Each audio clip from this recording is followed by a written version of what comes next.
It's Friday, and you know what that means. It's time for your weekly edition of Travel Grunt. I'm your host, Zac Wilson, and I need a vacation. First up on the pad of power, this week in travel news.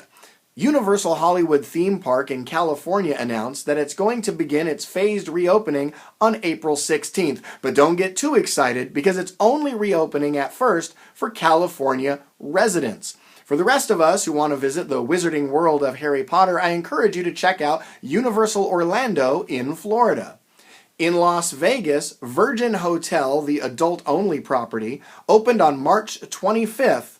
This was a $200 million upgrade to what was previously the Hard Rock Hotel.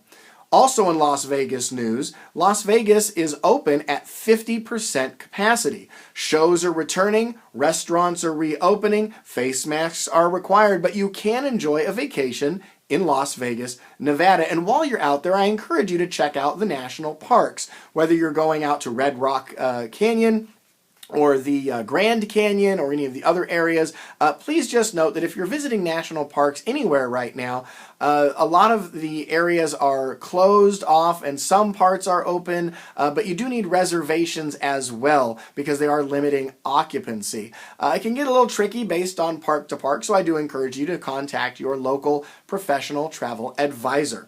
Also in travel news, this is interesting. On the island of Oahu in Hawaii, outdoor weddings may now include up to 100 people. It was found recently to be very weird that funerals could have 100 people, but outdoor weddings could only have 10 people. So they reviewed the policies and realized that that didn't make any sense, so they have upgraded it to 100 guests at your outdoor wedding. Now, whether you're going for a destination wedding, a honeymoon, an anniversary, or just a family vacation, the island of Hawaii is a great option right now.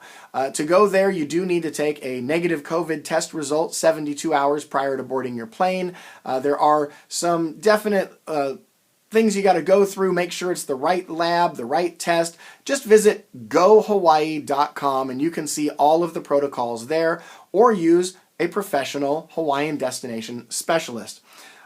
What's next on the pad of power? Hey, Zac, what are you daydreaming about? I don't know. What am I daydreaming about?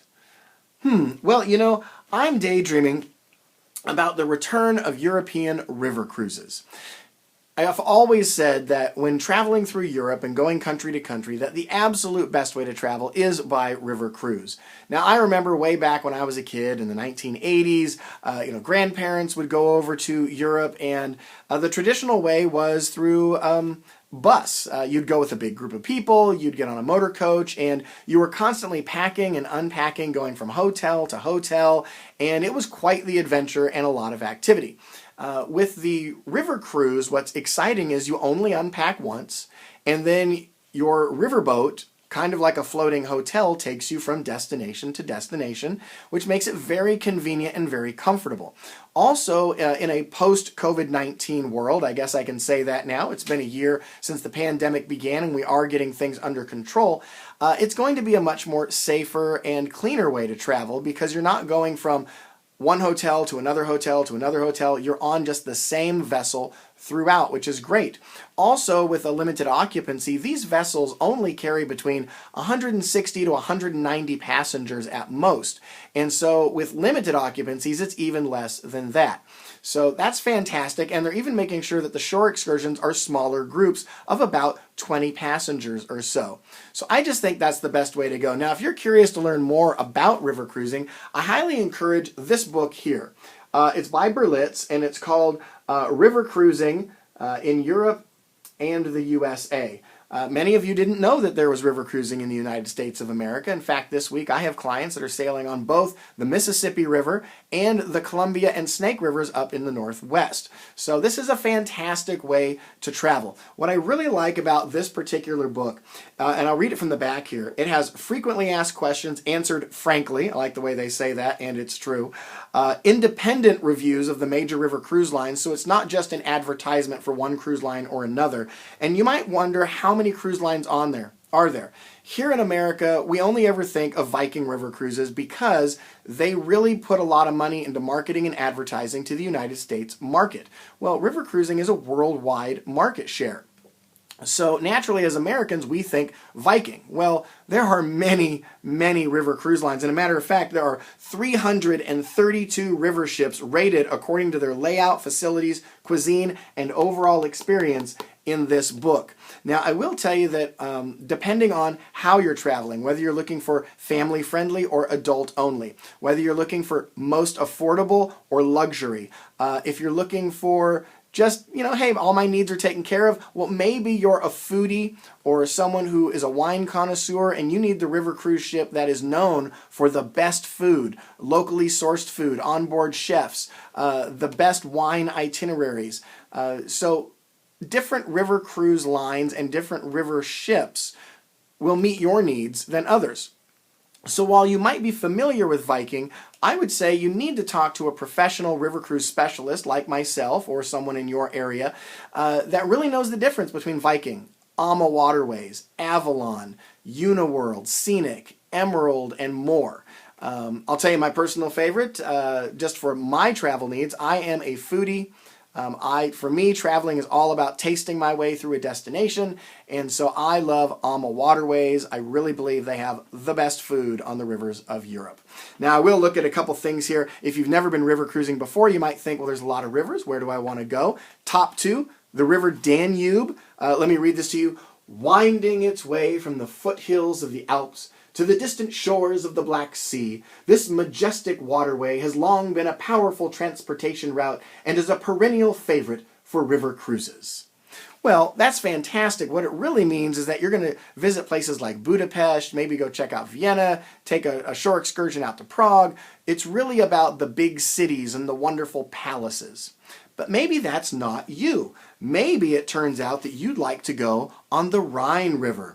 The Rhine is a magnificent river for cruising with its vineyard-clad slopes and romantic castles. This is my favorite because I like stopping at all the cute little villages that look like an old medieval times village. This is just the way the village has stayed all of these years. Or seeing all of the castles, whether they're ruins or privately owned and still lived in, or large castles that can be visited through tourism, or maybe just a historical marker. And they're just so beautiful. Now, some of the best river cruises are tulip time in the spring, seeing millions of tulips. You got to just Google it. Tulip time. You will see the pictures. It is beautiful. Of course, summer is great, but one that's really wonderful is the Christmas market cruises.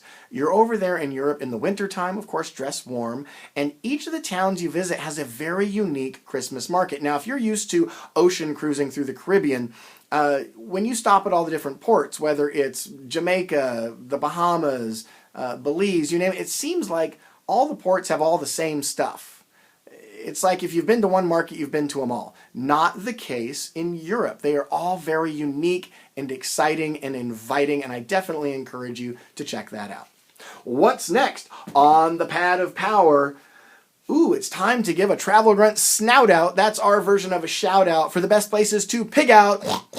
What is getting the snout out today? It is the Epcot International Food and Wine Festival at Walt Disney World that happens every fall. Now, I say fall. This year it begins midsummer, July 15th, and it goes through November 20th. Now, the reason I say fall is that that's my favorite time to visit Walt Disney World as an adult without the kids.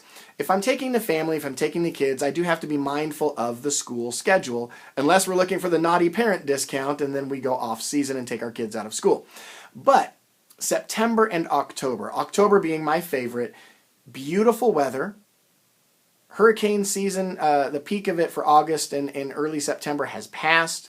Kids are in school, so the crowds are lower. We're into fall weather, so you're not sweating like crazy. And you go to Epcot, you and your spouse, maybe to celebrate a milestone, and you enjoy traveling the world without having to go anywhere beyond Epcot. So if you've ever been to Epcot at Walt Disney World before, you know the World Showcase has, I think it's 13 country pavilions. Let's see, we can count them together. So we've got Mexico, goes into Norway, see China, we've got the little Africa hut, Germany, Italy, Morocco, the United States, France. I think I went out of order there. United Kingdom, Canada. It's just incredible. The pavilions are hosted by their home country. The chefs there are typically here on a work visa, so the food is authentic. The people who work there speak the language. You get to experience the architecture, the cuisine, the fashion, and a lot of shows that really celebrate things like the gymnastics show in China or the drums in Japan. It's just incredible. Well, during the International Food and Wine Festival, they pop up a whole bunch of huts and tents and tables to celebrate over 30 countries, and you get to taste your way around the world with little small plate snacks and appetizers and beverages, both family-friendly and adult libations, and it's incredible. So what a great way where you get up at, say, the Boardwalk Inn or the Yacht and Beach Club resorts just off the backside of Epcot. You go into the day and you travel the world with your taste buds, taking a few shows and rides, and in the evening, go out to the Dueling Piano Bar or the Atlantic Dance Club or the ESPN Club or stroll the boardwalk with the magicians and the street performers. It's just an incredible getaway, and I love it. What's next on the Pad of Power? You know, I always like to end with a travel quote of inspiration. This one comes to us from William Langweish. So much of who we are is where we have been. And this really is true. I have found that our communities, as they come together, we get to understand each other, to know one another, to truly be able to embrace the concept of love thy neighbor through the act of travel, going into someone else's community, experiencing their culture, getting to know them just a little bit better. Until next time, I'm Zac Wilson, and this has been Travel Grunt!